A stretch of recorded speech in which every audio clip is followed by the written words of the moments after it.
Tonight's Wednesday, October 21st. It's the Fantasy Finish Line podcast, Week 7 preview. We're going to do a deep dive into all kinds of things. So all kinds of things. Yes. Ooh. Tonight's Wednesday, October 21st. It's the Fantasy Finish Line podcast, Week 7 preview.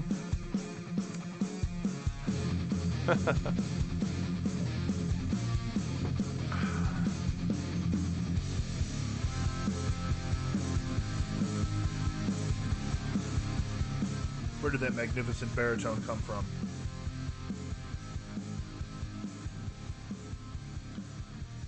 So welcome to the Fantasy Finish Line podcast. I am Jason Evans, joined as always by David Biggs. Dave, Hello. Cheers, buddy. Cheers. What do you got in that glass there? I have a feeling we'll be doing this all night. Sure. I am Right currently over the mixing board. drinking Deschutes Lil Squeezy Juicy Ale, which is so great because I have to mention this. In the past, we've done podcasts, and sometimes we have people on the show, actually quite often. And, of course, they can see what we're drinking, and we tell you what we're drinking, but I can show you what we're drinking now. Now we can show it off. Say, what is this lovely timbre? Entirely. Yes. I don't have the glass for this one handy right now. It's probably in the recycling bin already because we recycle here in the studio. But Isn't that special? it is the raspberry tart from New Glarus Brewing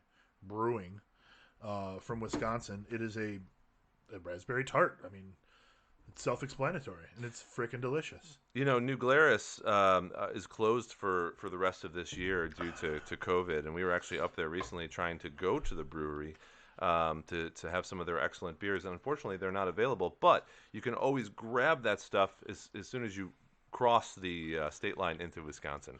That's So true. if anyone is around in the Midwest and wants to take a little drive, you don't have to really do much. You don't have to go out and interact with people if you're feeling very conservative. All you have to do is go to a gas station that's in Wisconsin, and you can go home with some beers. They have almost So, everything that New Glarus would sell at every place you can buy liquor in Wisconsin. It's Yep. quite wonderful. So tonight we are going to talk about some of the things upcoming in Week 7. We're going to do a deep dive into some players that you would want to look at in a deeper league or in a dynasty league. And we're going to talk about trends. Trends are a thing that we always like to dive into. We look at players trending up and trending down. So, Dave, shall we dive straight into the trends? yeah, let's take a deep All right. dive into the trends. And at any point, if you're listening to us live, you want to ask us some questions about what we're talking about, or you just have lineup questions and you want to completely derail the conversation, feel free, go right ahead. We will be, keeping one eye on the chat room in order to help you guys out. So, trending up players, when we talk about trends, we try to limit this to 3 weeks, up or down. We try to find players that are literally up, or down, down over the last 3 weeks so that we can kind of say, okay, they're doing good, they're on our radar. What should we make of that? Are they going to continue doing well? Not necessarily trending up forever because that's impossible, but perhaps trending down forever. That is certainly possible. Once you get to 0, you could still go negative in fantasy football. Mm-hmm. So my first player trending up is Kenyon Drake, running back from Arizona. We saw on Monday night he had a spectacular game. He's been trending up since week 4, where he had 3.5 points at Carolina.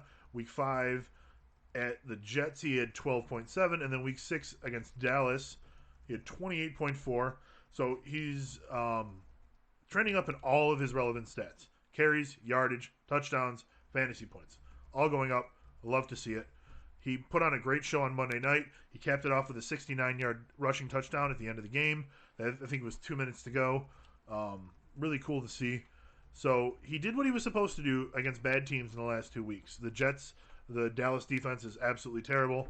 That's what we like to see. The Cardinals are now 4-2, and I believe that they're going to continue to play well. And that means that they're going to need to lean on their running back a bit. They have a great running game between Kenyon Drake and really Kyler Murray in Arizona. So I expect to see lots of Kenyon Drake and Kyler, to be honest. So Drake is averaging 5.9 yards per carry in the last 2 games. He has 3 total touchdowns. His team has scored 30 points each week. Yeah, finally, right? We've talked about numerous times already during this season how Kenyon Drake was trending down, how we expected him to topple that particular obstacle, and he was not able to do it. And even the coach was talking numerous times about how they need to get Drake the ball more. They're not giving up on Drake. They want to get Drake involved. Yep. So these last 2 games has been very helpful. And of course they played the hapless Cowboys led by Andy Dalton in this last game. But it's been the game I think that Drake needs to kind of break out and realize that he should be performing at a high level on this offense. Sure. A little digression here is the seeming teetering on revolt against Mike McCarthy, the fastest you've seen a team turn on a new coach? Yeah, I've heard all these negative things about the coaches there, specifically Mike McCarthy, and that stuff doesn't usually come out unless it's true and the team really hates what's going on. It kind of leaks to those beat reporters and everyone else. Absolutely. And I imagine it was kept under wraps because Dak didn't want it out. Now that Dak's not there and shit's hitting the fan, boy, it's just going to be lots of anti-Mike McCarthy if they can't pull together some wins really quickly. For sure. So, back to Kenyon Drake. He's got 2 of his next 4 games against Seattle. Seattle gives up double-digit points to anyone who has a decent running game. There is a game against Miami that they have coming up after a bye. That's a good matchup for Drake as well. I like Drake basically going forward for most of the rest of the season. It seems like the Cardinals' offense is past their early season jitters and past that 2-2 start. They've put a couple of wins under their belt. They're going to look pretty good. They are in one of the 2 toughest divisions in football. I also put the AFC North up there. The NFC West is what we thought would be the toughest division, and none of those teams are even have a losing record. So they have a better record-wise. However, the AFC North feels very top-heavy with the undefeated Steelers, the Ravens, and the Browns, who until last week in Pittsburgh looked very good. And one thing in defense of the Browns, as I digress again, the Browns' 2 losses have come against their division rivals, who are very good teams, who got to play at home. So I think that the Browns can, over the long term, put together a very solid team, but they are not at the level of the Ravens and the Steelers just yet. That much is clear. So I like Kenyon Drake going forward. I think his upward trend is a good indicator of what's going to be going on with him. Don't worry about the week against Carolina. That was an away game. That was in their sort of losing slump. So, ride Kenyon Drake for most of the rest of the year. I think that you'll find him in the top 20 most weeks. I'm going to look. Make sure you go to our website, drinkfive.com. You can check out Dave's rankings every week. Let's take a look and see where Dave has Kenyon Drake ranked this week. Oh, please do. So, Kenyon Drake is number 18. He's playing Seattle this week. He is his ECR is 17. So Dave is just a hair underneath the rest of the populace when it comes to Kenyon Drake rating. Yeah, I just updated those a couple of days ago. I think what is it, Wednesday? So probably a Tuesday evening. Updated 10/20/20. But I will, of course, be doing it again daily, and I usually do them in the evenings, and then if there's any morning or afternoon news, which there wasn't that much news over the past day. You're right. We're so used to 18 false positive COVID tests and 3 real ones and 2 big players being out. Today it's all just this veteran didn't practice on Wednesday. This guy went back to practice. Everything's very quiet right now in the NFL. Yeah. So that's nice to see after such a turbulent start to the year. Hopefully we don't have any rescheduled games this week. Let's go. Let's start there. Yeah. We have a question in the chat room. Excellent. It's who should I trade Ronald Jones for? So we do need a little more information. If you can give us, if you have a question, are you in a PPR league, half PPR, standard? Is it a dynasty league, a keeper league, or a redraft league? But I would say just off the cuff. I would say you should try to get Ezekiel Elliott maybe. I'm okay with that. Maybe convince the owner of Ezekiel Elliott that, he fumbled. He's a terrible player now. Well, if you can do that, you should get somebody better than Ronald Jones. Well, basically, if my advice is if you're going for another running back, if you're trying to get someone that's that same position, then I think it would be a good deal to trade for someone who's either at the low end of their value that you think it will get higher, like a Mark Ingram, for example, or someone who may raise up in the next couple of weeks. So somebody like Darrell Henderson, Antonio Gibson, James Robinson. So right Those now, those guys are all sort of around the same value as Ronald Jones on is. the season, Ronald Jones is the 14th ranked running back. Next to guys like Todd Gurley ahead of him, Jonathan Taylor behind him. You've got Josh Jacobs just ahead of him. Josh Jacobs is definitely a guy I would rather have than Ronald Jones. Yeah, but you can't trade Ronald Jones for Josh Jacobs. I agree, unless you have a sucker for a trade partner. So it all depends on who you're trading him for, what the needs are on your team. I would trade Ronald Jones, assuming you have enough running back depth, for whatever position you're hurting at most. Well, looking at another position like wide receiver, and I just mentioned a couple of running backs, you could possibly trade for him for that kind of value. We were looking at guys like AJ Green, N'Keal Harry, T. Higgins as possible trades this particular season. But I don't like Jason said. It all depends on all the stats for the I league feel like that you're you're playing. not valuing Ronald Jones quite high enough. He's had 3 straight 100-yard games. The Bucks are playing very well. I mean, I put him with T. Higgins. Yes, but I don't put him with AJ Green. Well, AJ Green had a wonderful game this last week. He's had 1 so far this year. Yeah, well, I mean, guy didn't play at all last year. It takes a little time to get into it, right? New Neither quarterback. did T. Higgins. Fair. But my point is, it depends on if you're valuing a player that you're looking to get at a low base Sure. to go higher, or someone like T. Higgins who's probably as high as he's going to be this year. He's smoked a lot at this point, you know. Sure. And now I love these open-ended questions. It creates lots of discussion for us. I feel like we can't help you without more information, though. All right, well, So we'll move on. If you want to give us some more information, we'll dive back into that. My next player who's trending up is Darren Fells. He's a tight end in Houston. Week 4 against Minnesota, he put up 3.1. Week 5 against Jacksonville, 12.7. And then last week in Tennessee, 17.1 points. I have a whole weird thing written up about the land of the blind, the one-eyed man is king, and I'm just going to butcher the hell out of it if I read it out loud. So please go to the website, read my article about trending players. You'll be able to read it, and it'll perhaps make more sense. But my point about Darren Fells is that he is the tight end 5 when you look at the last 3 games. If you don't currently have George Kittle or Travis Kelce, it's likely that you're in the tight end wasteland. You're streaming tight ends. You're not necessarily totally happy with the guy that you've got. Darren Fells is only owned in 32% of flea flicker leagues. So he's trending in the right direction. He's not owned on a lot of teams. In the last 2 games since Bill O'Brien was fired, the Texans have scored 66 points. The 4 games before that, they only put up 80 total. So Darren Fells is playing well since Bill O'Brien has been fired. He's being used in the offense more. He is a good candidate for a touchdown every week, which is what you want from a streaming tight end, right? You want someone who can at least put up that high floor. that's right. You know, interesting fun fact about Darren Fells is that he never played football in college. I love fun facts. He actually only played basketball, and he played basketball professionally in Argentina, Mexico, Belgium, Finland, and France. Hell yeah, that's awesome. And he never played football until he was signed by the Seattle Seahawks in 2013.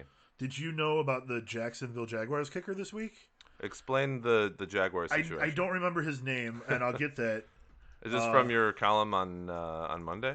It is not, although I do a column every Monday called Statistically Insignificant, where I try to find these fun little stats and relate it to something relevant, though I often fail and hopefully make something entertaining to look at instead.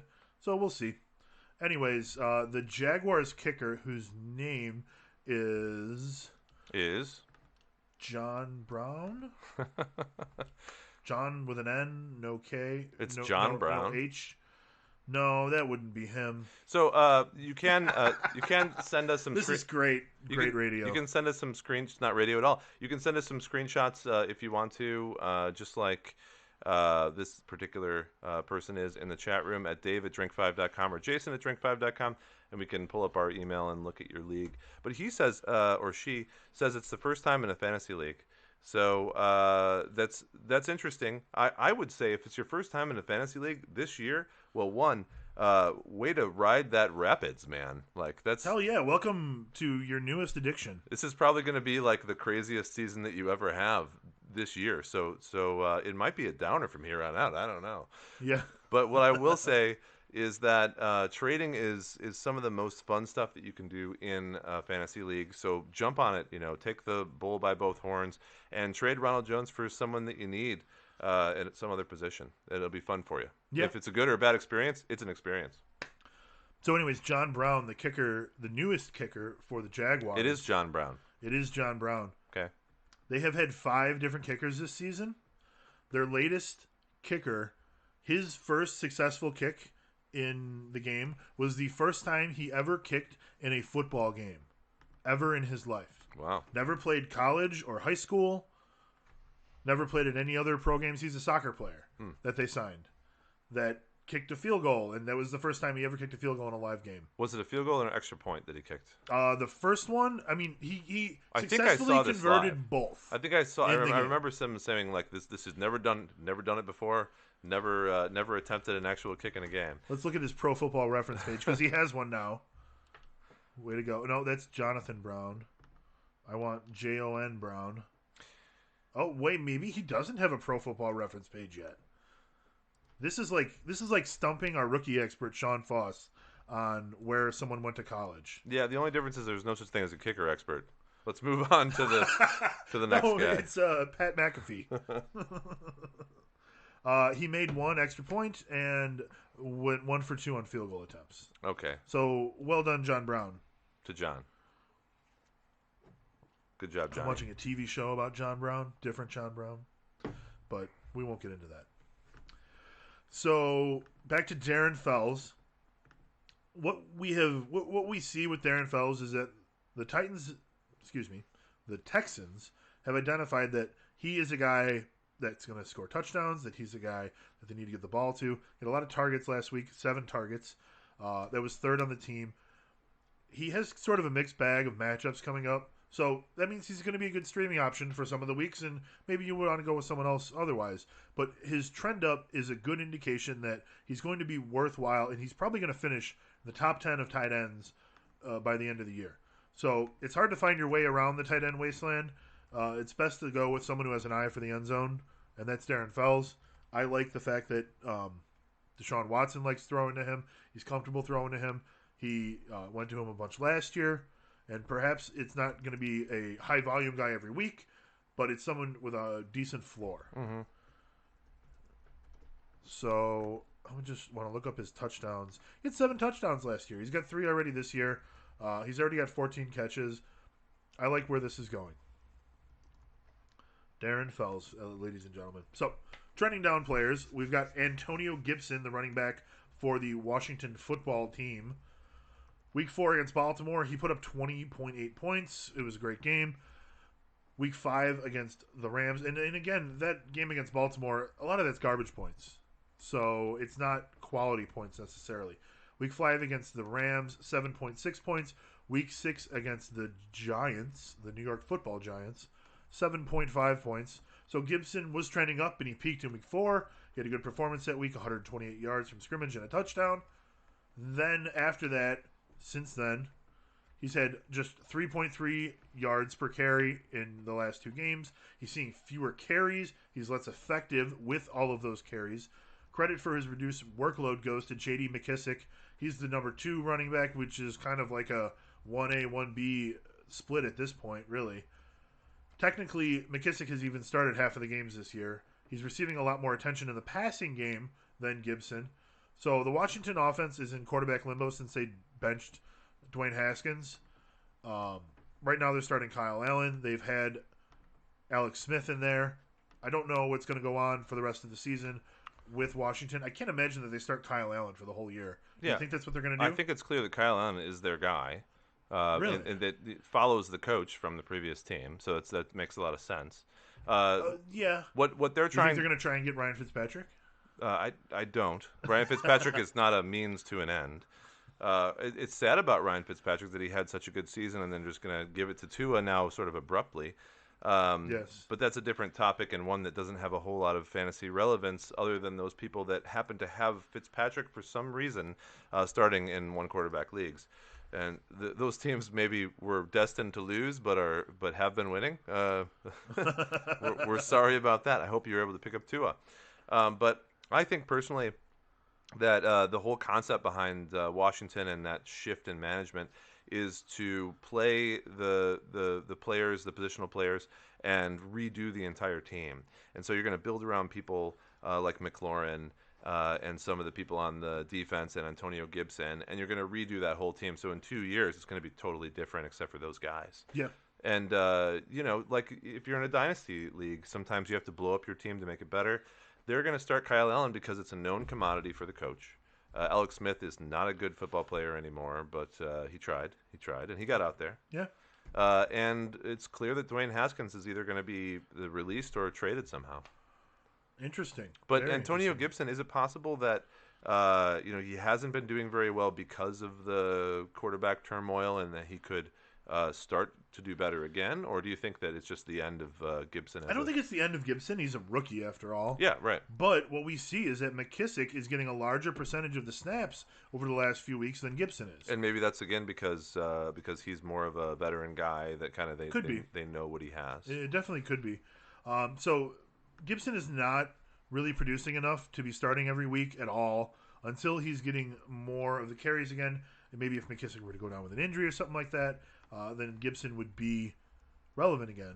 However, after a week or two of this, I would expect to find him on your cut list, Dave. Which, little preview for later, we will go over a list of players that Dave wants everybody to cut from their team. I don't want you to cut them. Oh, you demand that they are cut. But I've had a pretty good track record with guys to cut, and like for example Tyler Higbee this past week. I just think that there are some players that are clearly trending in a bad direction, and to keep them on your team is simply to continue to tread water when you could be swimming.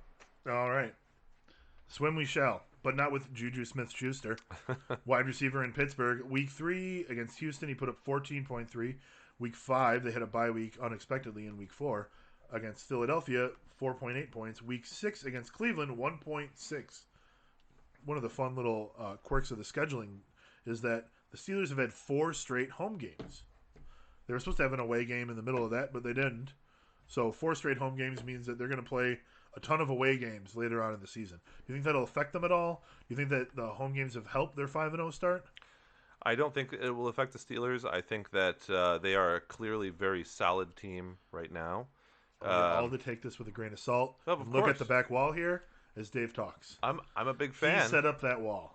I'm a big fan, but it's clear that they are a team that's excelling this year, regardless. I mean, look at Cleveland Browns, who some people thought might be a good football team. It isn't so. It isn't so, sir. Miami Dolphins could crush them at this If point. wishing made it so. Shall we cheers? It's right behind your laptop there. Oh, that's a great place for it. To the unfortunate death and early retirement of fantasy production of Juju Smith-Schuster. I don't want to cheers to this, but we'll cheers to the good things that he's done, rather than the things he's not doing anymore. So he just recently dressed up in this snazzy outfit after the last game and went out to the Steelers logo and danced around for a YouTube video, which I find very entertaining because Juju's an awesome dude. But the problem with that is when you only have like 1 catch or 2 catches for 15 yards during the game, you probably shouldn't be lollygagging around like you were the one that made it happen. I mean, perhaps he is still important to the team. Oh, I You like don't Juju. know about like the locker room.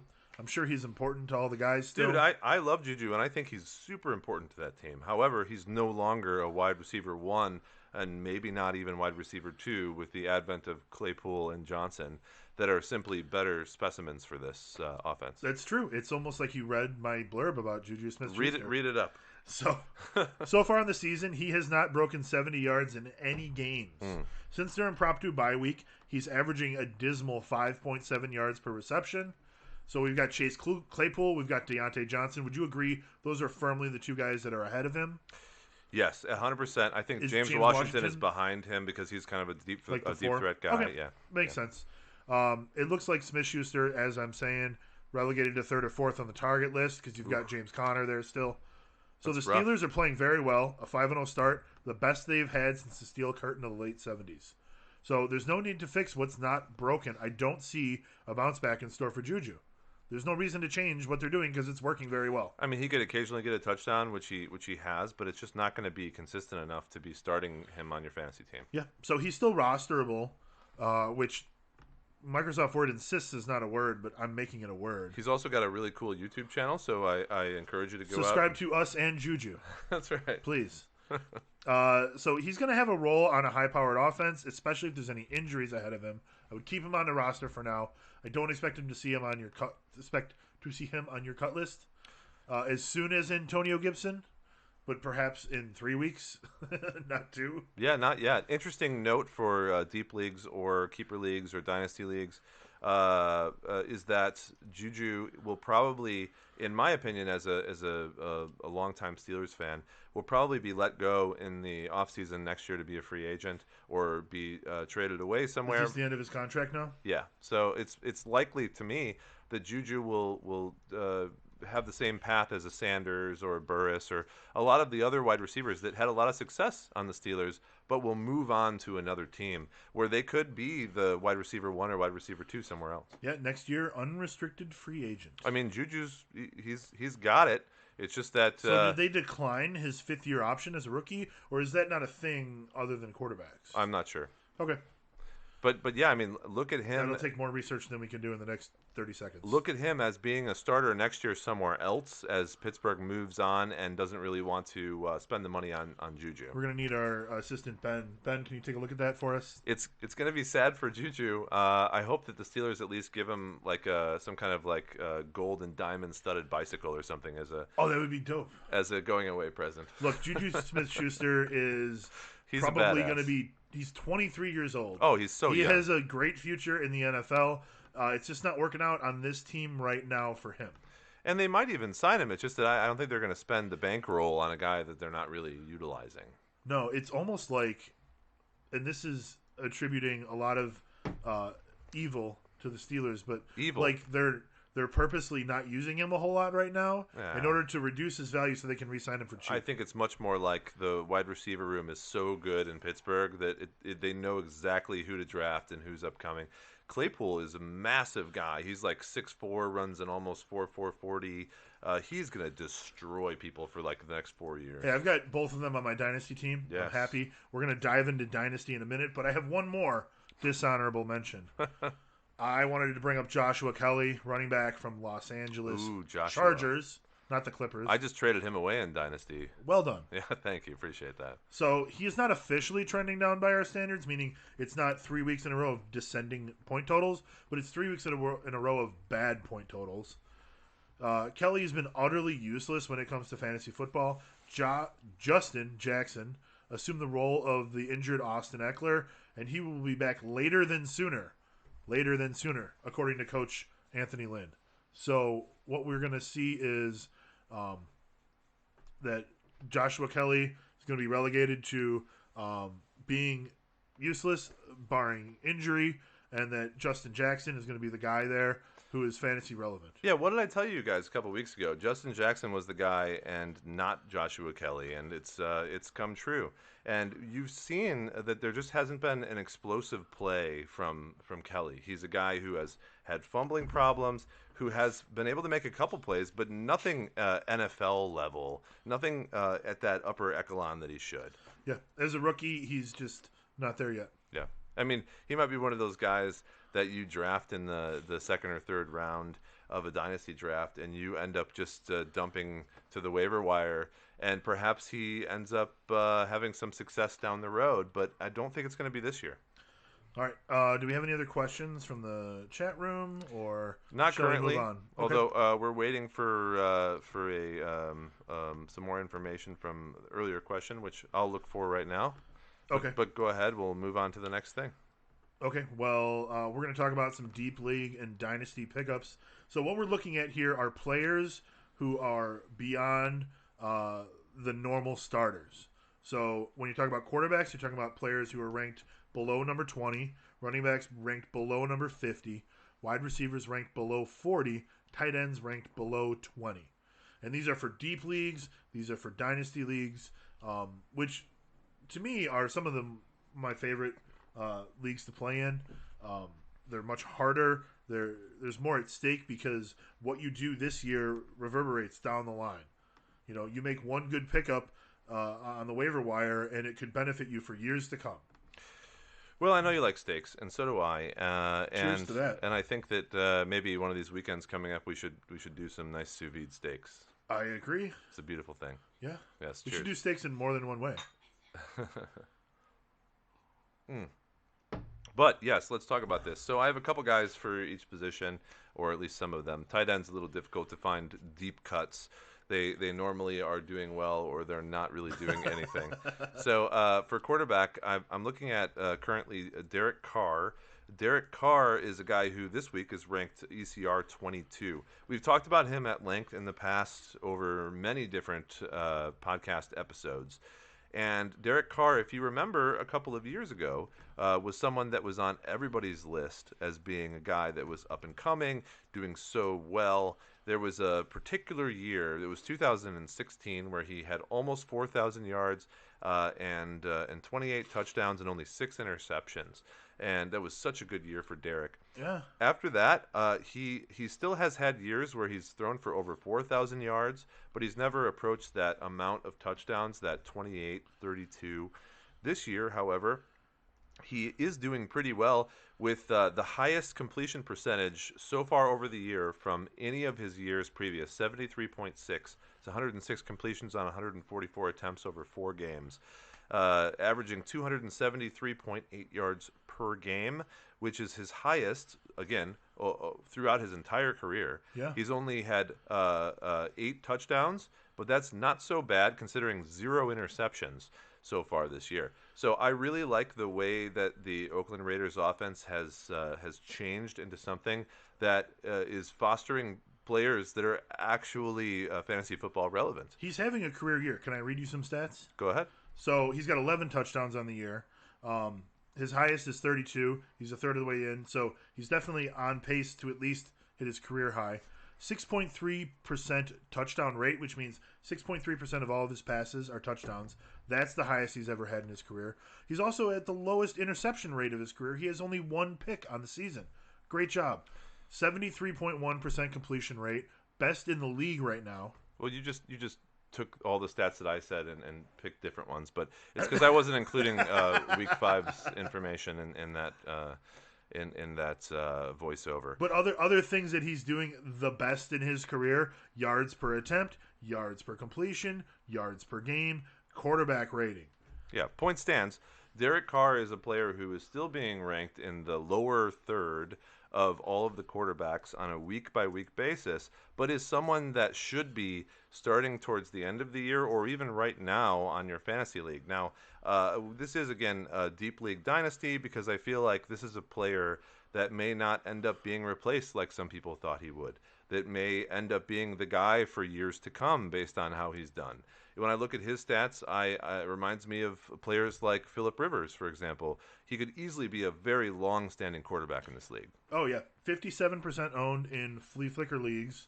So in deeper leagues, he may be owned, but he may be out there still.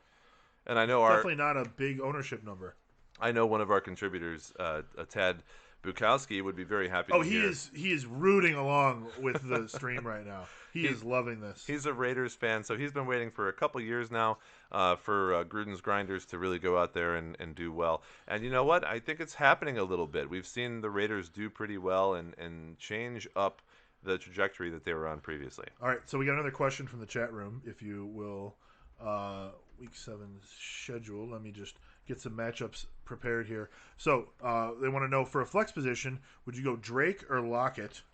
Tyler Lockett, Kenyon Drake. So we just need to know PPR, half PPR, or standard. If you're going to ask those questions, please include that information. Our default is to go with half PPR. Half PPR. So we'll assume that until we hear differently. We've got the Seattle Seahawks are going to be playing the Cardinals, and the Cardinals will then be playing the Seattle Seahawks. So that makes it a little easier on the matchup front. I think that you would have to go with Kenyon Drake in this situation. The Seahawks are giving up a decent amount of points to opposing running backs. As I said, Kenyon Drake is trending up. This is for a half-point PPR league. So Drake not getting a ton of catches yet, but as I stated last week, Tyler Lockett was one of my players who I think is going to bust for the rest of the year because of the presence of DK Metcalf. So personally, I like Drake. Who do you like, Dave? I don't believe that Tyler Lockett is a bust for the entire year, as Jason mentioned, but I do believe that he'll be a boom or bust player because of the position that he's kind of been relegated to with the other receivers in Seattle and how they're running their offense. I currently have Tyler Lockett as number 33 overall for flex positions in a half PPR league. That's on Fantasy Pros under drinkfive, and I have Kenyon Drake at 36. So very close. It's a good question, because it would give me pause on which to start, especially considering that over the past several weeks, Kenyon Drake has consistently underperformed his ECR and not done as well as you expect him to do. So I totally understand the question. I will, however, move forward with Kenyon Drake in this particular position, simply because he'll have more guaranteed touches than Tyler Lockett. And I'll probably be adjusting my rankings going forward tomorrow or Friday to make those things permanent. Yeah, it's a much higher floor for Kenyon Drake. But I have to tell you that I'll probably put Kenyon Drake around 35 and Tyler Lockett around 36. So I would not be surprised if Lockett did better than Drake against Seattle. It is not. It's very difficult. Lockett is a slightly higher ceiling. I would grant you that, but I definitely think that the floor for Drake is so much higher because Lockett's floor could be one catch for 5 yards. So I do like Kenyon Drake in this situation a lot more, personally. But, that has a lot to do with the advice I've doled out over the last couple of weeks. Yeah. That's tough. That's tough. Backs up my Drake claim. Well, that's a good question. But I would play Drake just because he has more guaranteed touches, and he showed really well last week, and the week before was already trending in a good direction. I think Jason agrees with that. So things could change over the next couple of weeks, but for right now, I think Drake is the play between those two. Alrighty. I like it. And let's move on. I'm not going to pay too much attention to the second guys on my list here. The second guy I wanted to mention was Daniel Jones. The reason why I bring him up as a deep league or dynasty pickup is because the Giants have a lot of possibilities in their future, especially because they probably are going to have a couple of good picks in the next couple drafts. And they're not even the worst New York team. And they've obviously decided that Daniel Jones is their guy for a little while. So I say, if you're in a keeper league or dynasty league, it's a good guy to invest in if you haven't already. Sure. They've got a great young wide receiver in Darius Slayton. They've got an even better young running back in Saquon Barkley. Right, and so they're although to build a good core, they're definitely going to try and make it work with Daniel Jones. Although we're seeing right now that there are some issues, and certainly he's not a good fantasy player for redraft leagues. He's only scored 3 touchdowns in 6 games, the passing touchdowns. It doesn't matter if I include rushing because there's no rushing touchdowns either. Really? None for him? No. Well, he's had a few good runs, I feel. He is a guy that is similar to like a Miami Dolphins Tannehill, where he'll run for 50 yards a game. That's excellent for fantasy points, but he has not yet scored a touchdown rushing. In fact, he has fumbled, not including week 6, in the last 4 games before that, in weeks 2 through 5. Ugh. But the point is that the Giants have been playing bad in general. They had Sterling Shepard go on IR. They've had a lot of issues. I consider Daniel Jones an upswing target, with Sterling Shepard coming back, with Golden Tate there, with Saquon Barkley, the ghost of Saquon Barkley helping out. You mean Devonta Freeman? He's not even the ghost of Saquon Barkley. Point is, he's going to have to pass, and he's going to have the guys there that are able to do it, Evan Engram and Sterling Shepard, and I think that they're going to score some more points and more touchdowns as the year goes on. So in a deeper league, not a bad pickup. He's going to do much better than he has already, and there's certainly not going to be a benching there because he's their guy and because their backup is Colt McCoy, and we already know what Colt McCoy has in store for us. that is not playing starting quarterback for the Giants. Well, that's a lot to say about a player that you didn't want to talk about. Moving on, let's go to running back. And so the next guy I want to discuss is Benny Snell Jr. Now, Benny Snell is ECR. That's the expert consensus ranking at Fantasy Pros, if I haven't already explained that. Jason said, he mentioned earlier, that for these particular picks, we're going 50 or less for the wideouts. The running back was 50 or less. Wide receiver was 40 or less. Well, I did 40 less for both of them. But for Benny Snell, he's ECR 53. Okay. And I like Benny Snell because there are some obvious injury risks in there for James Conner. James Conner has been great this year. As soon as he came back from his first injury, he's been kind of lights out every game.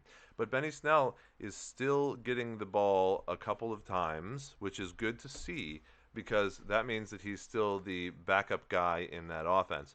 And as anyone who's a Steelers fan knows, whoever is the guy is going to get 100 yards and a touchdown. Period. Yeah, he has a fun stat this year. He has 2 receptions for 0 yards.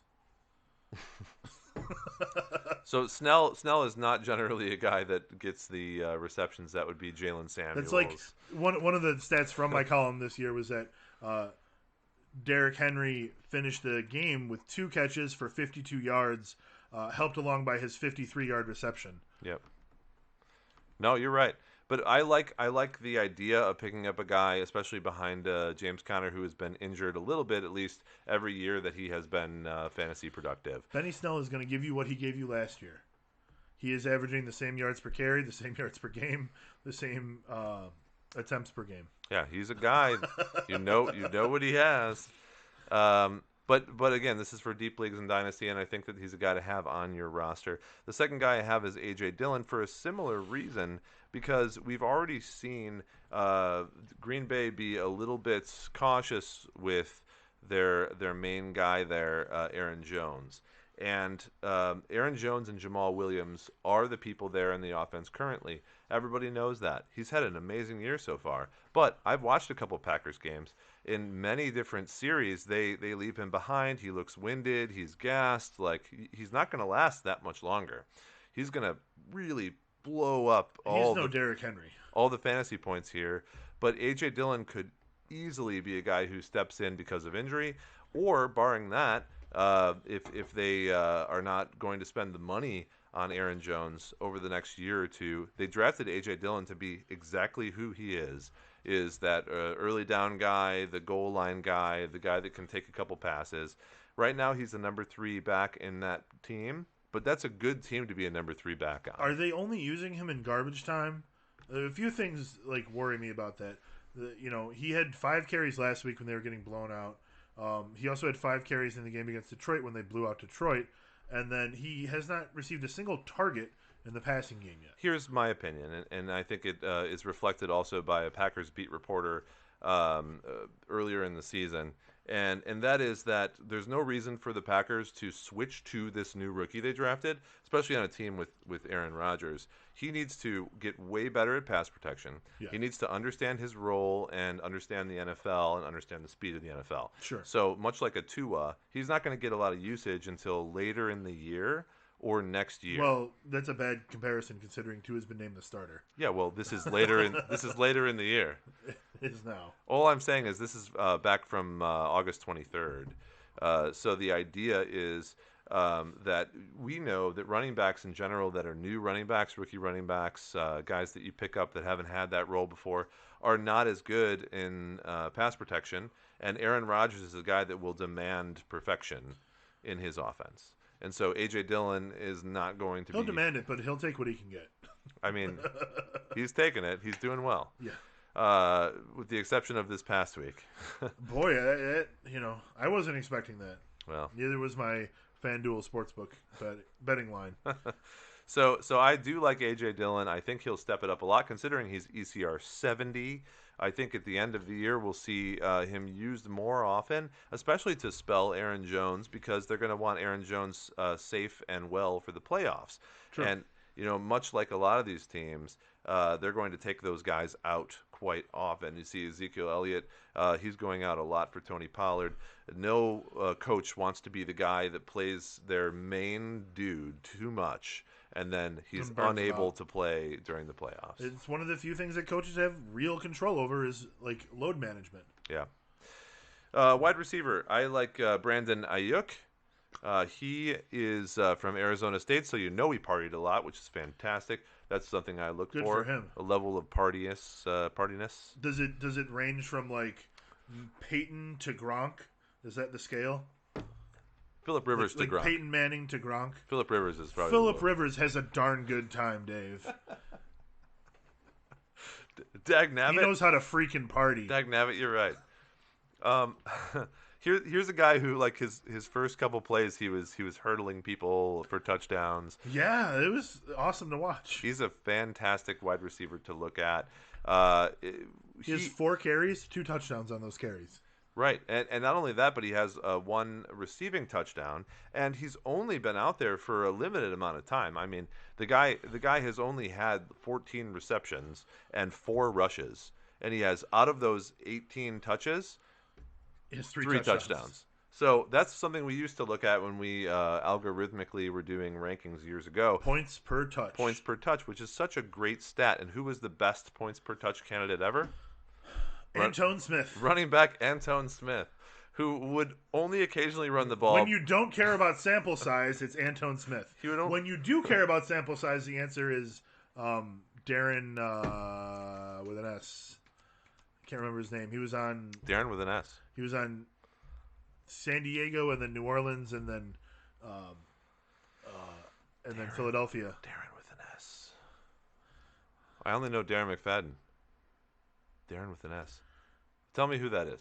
I'm looking it up. And then, of course, there was one year where we had our whole algorithm going on, and it spit out this guy to score like 16 touchdowns, and we were like, that's not going to happen.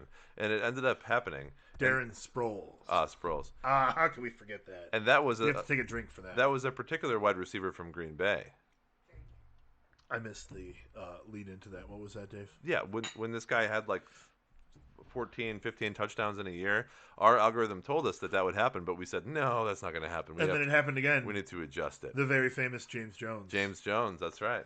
So cheers to James Jones, to Darren Sproles, to Antone Smith. Yeah. To all the guys who make the most out of the touches they're given. And this is one of those guys. And so I think personally on this 49ers offense, which is very shaky right now because they're not really sure what they're doing as far as play calling and a lot of things. They're a mixed up team at the moment. Yeah. All they know is throw to Kittle, throw to Kittle, throw to Kittle, throw to Kittle. And hand it to Mostert. Wait, where'd he go? He's not on the team anymore. But I think you're going to see Brandon have a much bigger role in the offense because I think he's better than any other wide receiver on that team. And I think he will sort of rise to power. You like him over Debo? Yeah, absolutely. Nice. I mean, he's just more powerful. He shows more speed. He shows he's really good. It's interesting. The 2 wide receivers, Ayuk and the next guy on the list, are the 2 guys I was debating on who to give away in a trade today. Well, that's why it's the deep league. It was not the main part of the trade, that's for sure. But it was the guys who I think could have a better rest of season, and certainly in a dynasty league. Well, here's the other guy. Let's talk about the other guy. Yes, bring him up. And then you can tell me which one you chose. So Henry Ruggs is the other guy, wide receiver, who is actually ranked as the wide receiver 49 in ECR. And as Jason said earlier, I think I was supposed to rank 50 plus and 40 plus, but I just did 40 plus for both of those guys. So it's okay. But Ruggs is, of course, someone who was drafted number 12 this past year out of the rookies. And he went to Bama, so he had less partying. That's right. Maybe. But probably more football. But we all know who Henry Ruggs is. Super fast guy that was drafted to score touchdowns. He last week caught 2 of 3 targets for 118 yards and a touchdown, so doing exactly what he's supposed to do. Now, he missed the previous 2 weeks with a pulled hamstring, so if we look at his stats, he's only had 6 receptions so far this year. Yeah, but 29.5 yards per catch. Right, and so again, Derek Carr trending up. Those receivers that he has that are weapons. How often can he play with Ruggs? He's missed a couple weeks of practice. Now he's back in the game, and he's got had a week 6 bye, so I feel like he'll be full health. And week 7 against Tampa Bay, week 8 against Cleveland, I have a feeling he's going to come out strong and score some touchdowns. So we're going to see Ruggs as one of those guys like Deshaun Jackson, as one of those guys like these burners that just go down the field, get 3 catches per game, 2 catches per game, but one of them's a touchdown. Yes. Robbie Anderson, not now, but when he was on the Jets. Yeah. Now he's just a possession receiver, apparently. But I like Ruggs. He is a super boomer bust guy, but in this Raiders offense, Gruden wants to use him, Carr wants to use him, Ruggs wants to be used, so it's a good combination. So I had Ruggs and Ayuk as the last wide receivers on the team. I had to throw one of them in to even out a trade. I chose Ayuk to get rid of. Now, granted, Ayuk has better stats so far, but I think Ruggs has a higher upside this season. This is a redraft league. I think I'm not worried about the next season. I think both guys will be wide receiver 1 or 2 on their teams for quite a while. Yeah. So why did you choose Ruggs? You just needed that upside over at the end of my bench, I would rather have the upside than the higher floor, because I'm not going to be starting him unless he explodes and becomes an every week guy. I would much rather have a wide receiver with a better quarterback. Okay. So Derek Carr right now playing way better than Jimmy Garoppolo, and I don't think that's up for debate. So I stuck with Ruggs and I gave up Ayuk. We'll see how that works out for me. Yeah, makes sense. Last guy, and like I said, I looked at the tight end position. I wanted to pull a couple of people, but I was kind of unable to because at this point, a lot of those tight ends that are out there that are lower in the rankings are dart throw tight ends. You could shoot down. Nah, that's okay. This. We have if you want, but we have an additional segment to get through. So Gerald Everett on the Rams. We recently talked about Tyler Higbee, who's the number 1 tight end there in Los Angeles. And Gerald Everett is a guy who's kind of like a A-B situation with Higbee. But if you look at Everett, he has so far this year, at least in games 1 through 4, not had very many targets. There's only 5 targets through those 4 games that resulted in 4 receptions for 41 yards. No touchdowns. That's obviously nothing to speak of. But the last 2 games against Washington, he had 4 targets, 4 receptions, 90 yards. And against San Francisco, 4 targets, 3 receptions, 27 yards. While we also see Tyler Higbee not doing as well necessarily in the offense. So what I think I'm seeing here is that we're getting a little bit more usage from Everett, or at least kind of a 1-2 situation where they're both about equal in the eyes of Jared Goff and the coaching staff, as opposed to Tyler Higbee. As coming into the year, everyone thought that he would be the 1A to Everett's 1B.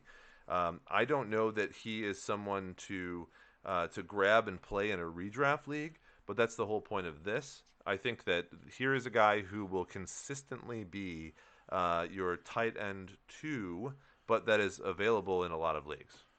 Oh yeah, I bet you that especially in a league. Let's see. Mr. Gerald is owned in Flea Flicker 21%. Yeah, so when you talk about Higbee, who's going to be owned in like 80%, and then you've got Everett, who's only owned in 20%. Obviously, a guy to take, to stash, to use. When we see Higbee trending down and Everett trending up, we'll see if that statistic is one that lasts. And that's all I have. Do you want to throw a couple dart throws? Or do you want to move on to the last? So the segment? dart throws I was going to mention. Anthony Ferksker, any juice with him? from Tennessee, replaced Johnny Smith last week. Jonnu Had a Smith big is game. already limited in practice, and he's clearly the tight end one. So I don't think that Firkser is going to be any future value. Berksker. Ian Thomas in Carolina. Not much going on there. It's their only tight end, really. Going with not much going on there. Okay. Just they're not that offense isn't utilizing the tight end position. They're really not. Yeah. Ian Thomas is a cool guy. Everyone else who I wanted to throw a dart at is actually in the top 20, so I will leave them unthrown. Well, don't throw them then, man. That's fine. Fair enough. I am still looking for this email that was sent out from someone in the chat room. If we can't get it, we'll get with you and we'll make sure that we get you an answer before the week starts. Yeah, sounds good. So I have a cut list, and I'd like to throw out some names and see what Jason has to think about them. But as we talked about earlier, as Jason mentioned, this is one of my favorite segments, and it's really just that kind of that machete, that scythe, that comes down and chops off the head of those players who are simply not worthy of being on a roster. I'm going to look just at call it the guillotine. The guillotine. I'm thinking 10 to 12 team leagues. If you're going any further than that, 14 team leagues, dynasty leagues, then sure you could have these guys on your team. Naturally. But 10 or 12 team leagues, I don't think that I would roster these guys personally right now. Oh, wow. There's some interesting players on here. Based on how they've done. Oh, wow. So let me. Wow. Okay, let's go. So let me shoot some. Spoiler alert, there's some wows on here. Let me shoot some to you. First one is Jared Goff, and we just talked about the Rams. Not even one of the wows. So Jared Goff, if we look at, I'm sorry, I'm pulling up the ECR ratings here. Do you need his stats so far this year? What do you need?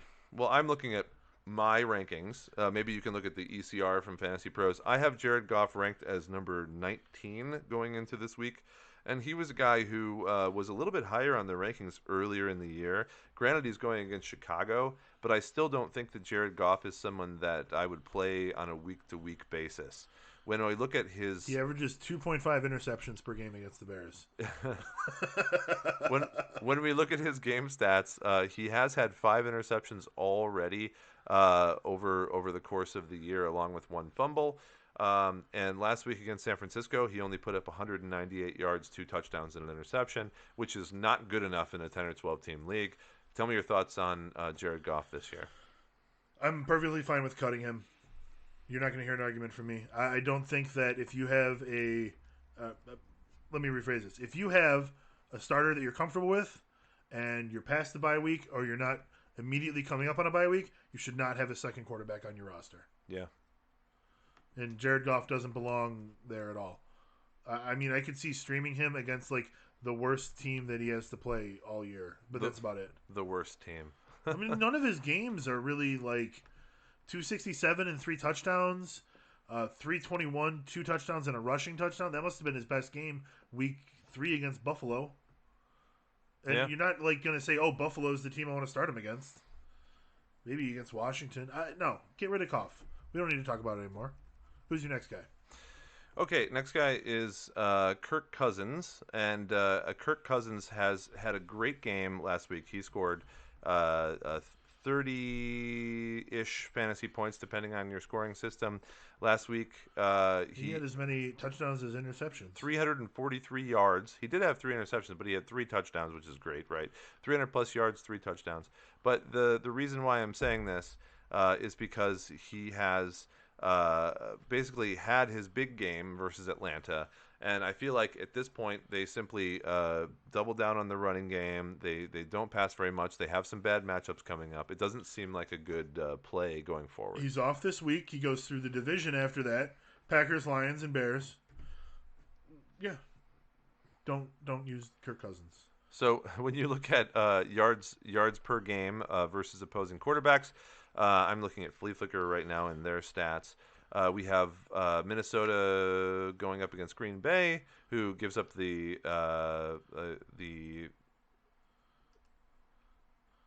13th most, and then Detroit, the 12th most. Chicago. You're talking about passing yards? Oh, sorry. The best defenses per game. So Chicago is the second best defense against opposing quarterbacks, fantasy speaking. They're only giving up 10.6 points per game. Well, yes. So if we look at default fantasy points, the Yeah. 12th best Green Bay, the 17th best Detroit, the second best Chicago. So it's not until Dallas in Week 11 that Kirk Cousins has a game that you think he could probably put up some big fantasy points Oh, in. get rid of Kirk Cousins. He's on bye anyways. He's of no use to you. This is 4 weeks where Kirk Cousins is not going to be a good play. Agreed. Great. Moving on. So You running like back. that?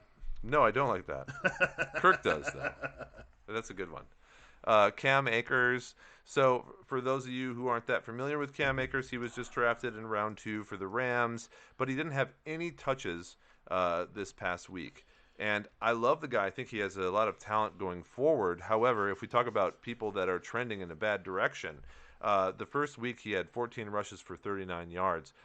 Good that they're giving him the ball, right? The second week, 3 for 13. Third week, 9 for 61. Even though he had a good week that week, he wasn't used at all in this past week in Week 6. Now they're playing against Chicago next week. Cam Akers is not someone who's going to be used. He's not being utilized by the Rams. They are using their other running backs in the game. And here's a guy who can be dropped, even though he was drafted fairly high in redraft leagues as well as keeper in dynasties. Yep, I agree. Malcolm Brown is another guy that I don't need to touch on too much. I think I may have included him in I one think of you're our. a bit of a Rams hater right now, Dave. It's not my fault. It's the Rams' fault? Is that what you're saying? Yeah, again, this is just a trend. 3 of the first 4 cut players that you mentioned are Rams? Rushing 9 times, 8 times, 2 times in the past 3 weeks. Receiving 6 targets, 2 targets, 4 targets in the past 3 weeks. Scored no touchdowns, done nothing of note. Those guys are just not helpful. Darrell Henderson is probably the guy that you should own right now if you want a running back on the Rams. He had 14 for 88 last week. He had a touchdown the previous want week. a running back on the Rams. This is what I told you. you. Should settle for one, maybe. This is what we talked about several weeks ago when we were talking about Henderson maybe being the breakout guy. And the answer is no running backs are good on the Rams. Okay. There's too many running backs. Who's your next cut? Next cut is Matt Breida. Agreed. Okay, and D'Ernest Johnson, who was a waiver wire pickup that a lot of people were really into this past week. I will admit I was wrong about D'Ernest Johnson. He's not taking Nick Chubb's spot. It's all Kareem Hunt there until Nick Chubb gets back. I will finish my drink because I was wrong. Oh, I like that you finish your drink. Isn't that a sour monkey? It was. Ooh, so the sour monkey is one of our favorites, and we'd love to be sponsored by this particular brewery. Oh, if Victory wants to send us some free beer, we will just let us know. Sing their praises. Well, I mean, you might make me sing their praises. I don't know. You're a better singer than I am. Fine. I do have some parody songs I want to play this year, and I'm already writing one for this particular for next week's podcast. So if you guys don't mind, I would like to play a tune perhaps next week. Excellent.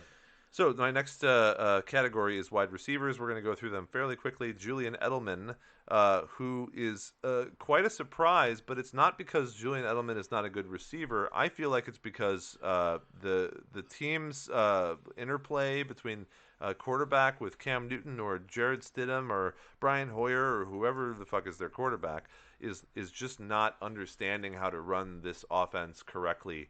The loss of Tom Brady is very, very visible in Bill Belichick's offense this year.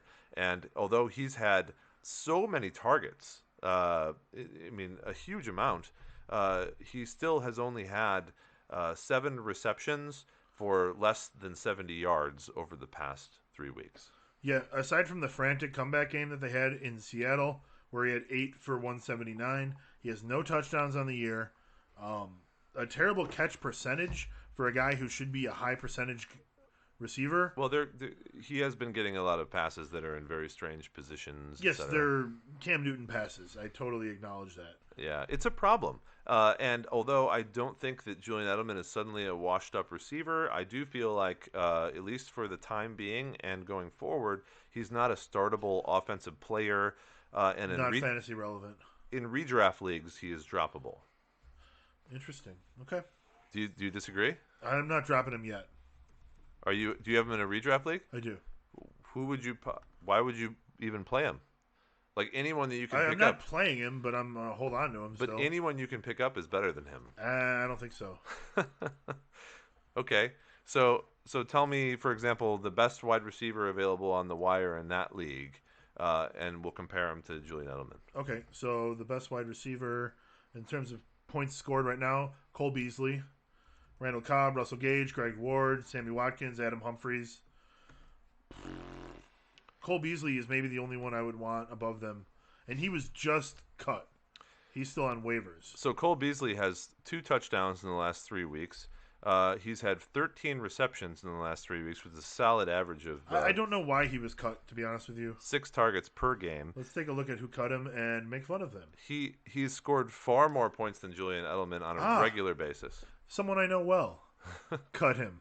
Okay. In order to activate Corey Davis from injured reserve. Cut Cole Beasley. Great. Well, in my opinion, although it might pain you to do so, it's maybe not a bad move to take Cole Beasley, who's scoring more points than Julian Edelman on a weekly basis. I actually still think of Julian Edelman as above Henry Ruggs. Same team. That's not true. Okay. You need to something that we all need to do on a weekly basis is totally reset what we think about the players having been involved in fantasy for so many years. When we do this every year, we think about these guys like Julio Jones or Mike Williams or Julian Edelman. We have this idea of what they are based on history. Of what they have been, yeah. And what they have been has nothing to do with what they are. So if you, and you know that I always agree with this, one, because I'm saying it, so I have to agree with it, and two, because it has to do with trends, is that if players are trending down over multiple weeks, there is no argument against this. This is just a thing. It's a fact. It is happening, and it should be addressed. So in your position, I feel like Beasley's a better guy than Edelman. I doubt you're going to pick him up, but I like Beasley a lot. I have him in other leagues. I started him last week. Yeah. I like what's going on in Buffalo with Beasley. He's like Julian Edelman. So he's like him, I suppose. Yeah. They play sort of the same role. Anyways, who's next on your list? So T.Y. Hilton is the next guy, and I feel bad just thinking about the way that his grandma is watching him in these games and what she thinks about him. He's had so many targets over the last 6 games. In week 5, he had 10 targets and 6 receptions. In week 6, he had 5 targets, 1 reception. All of this encompassing in only 80 yards, no touchdowns for the season, nothing. So T.Y. Hilton is just not someone to have on your team ever. I cut him this week. I agree. Get rid of him. It's pretty. His grandma will not be happy with you, but she's less happy with T.Y. It's pretty horrible, though. Do you think she calls him T.Y. or has like a nickname for him? I'm sure she has a nickname for him. Yeah. It's probably a cute nickname. It usually is.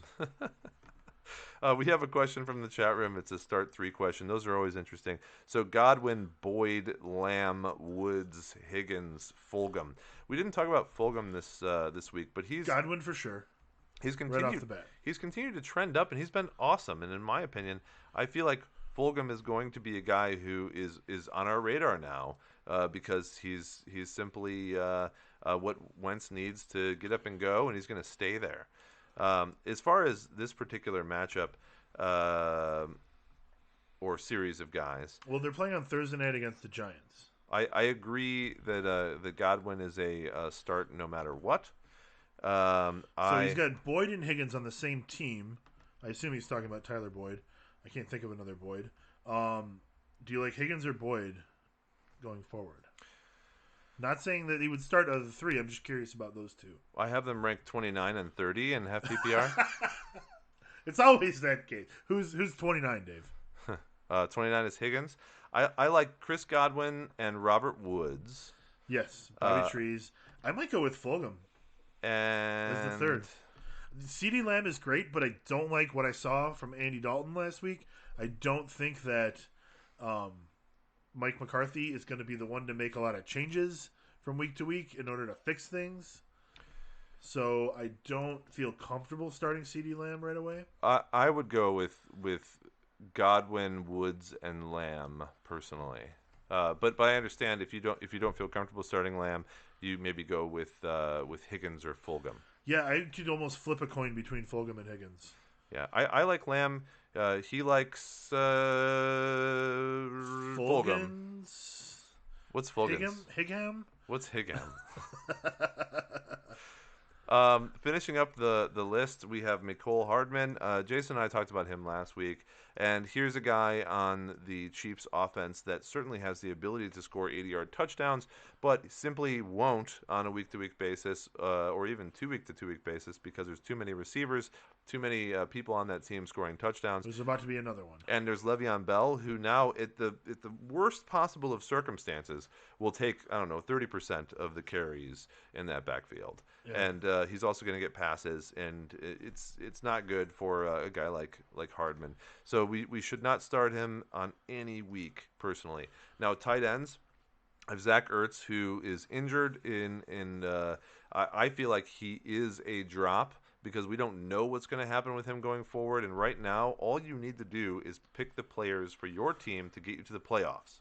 Having someone on your team at this point of the season who's going to sit on IR or not play for weeks at a time is not helpful. Especially at tight end. Right. There's no reason to keep Just get the best tight end you can get and dump Zach Ertz for right now. Yes. Eric Ebron is not a good tight end who has not been scoring points. I feel like this is a personal attack. It's not. I'm the Steelers fan.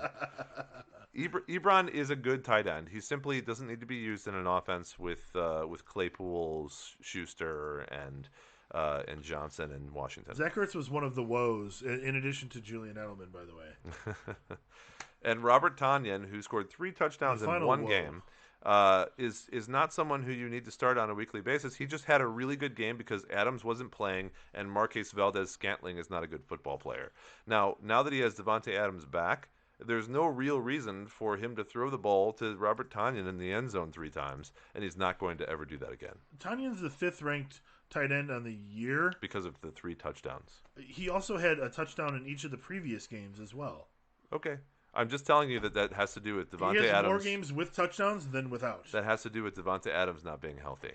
It has a lot to do with that, sure. Do you have Tonyan? He has a great catch. Nope. He has a great catch rate this year. I think that Tonyan is someone who I would hold on to. Well, I disagree.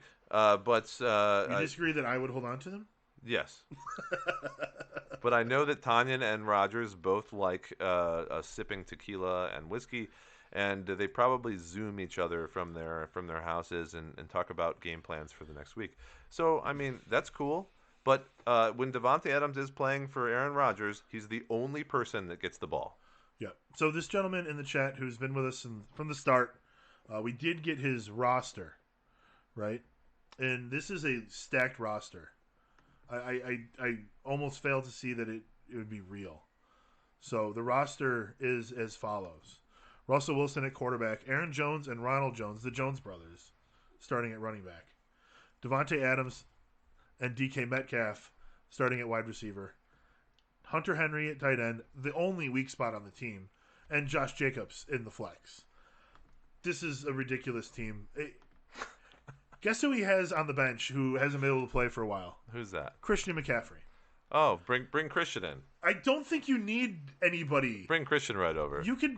I would trade Ronald Jones for a better tight end. In your 8-team family league. Aside from that, you're not going to improve your team much. I hope that you're winning. He's got A.J. Brown, Adam Thielen on the bench. It's a 10-man league, apparently. I think 2 of them must be dead.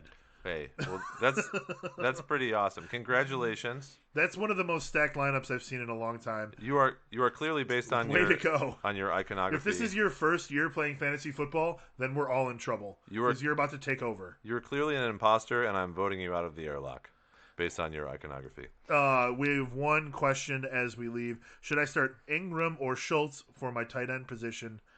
0.5 PPR. Can I answer this for you, Dave? Because the answer is Dalton Schultz, because you just told everybody to cut Ingram.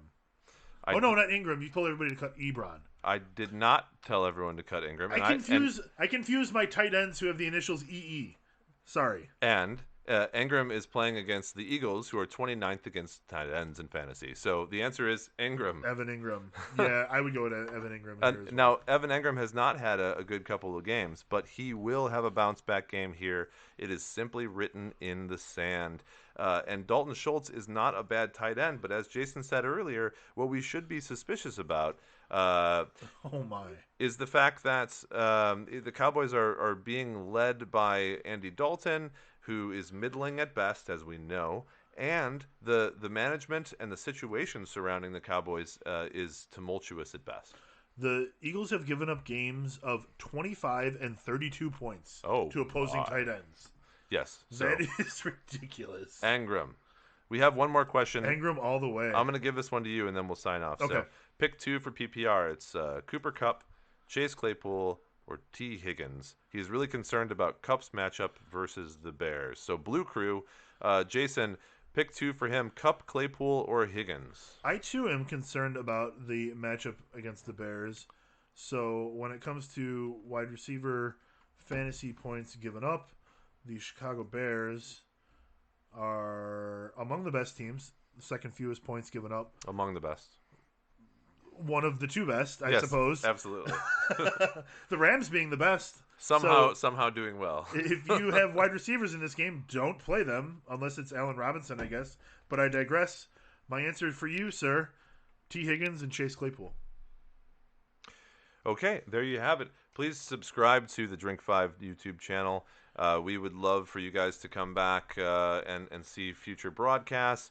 On fantasypros.com, you can see not only all of their awesome tools and all of the experts that participate, but we're one of them. David Biggs, Drink5. Check out our picks on a weekly basis. And number 6 preseason rankings from last year. And drinkfive.com, we have articles running the gamut of things from confidence pools to rookie reports to crazy stats to boomer bust players to rankings every single week. So thank you guys very much for joining us, and we will see you next week. We'll be back next week. Thanks. Yep. Cheers, everybody. Oh, you got to leave something in your cup, my friend. Good night, folks.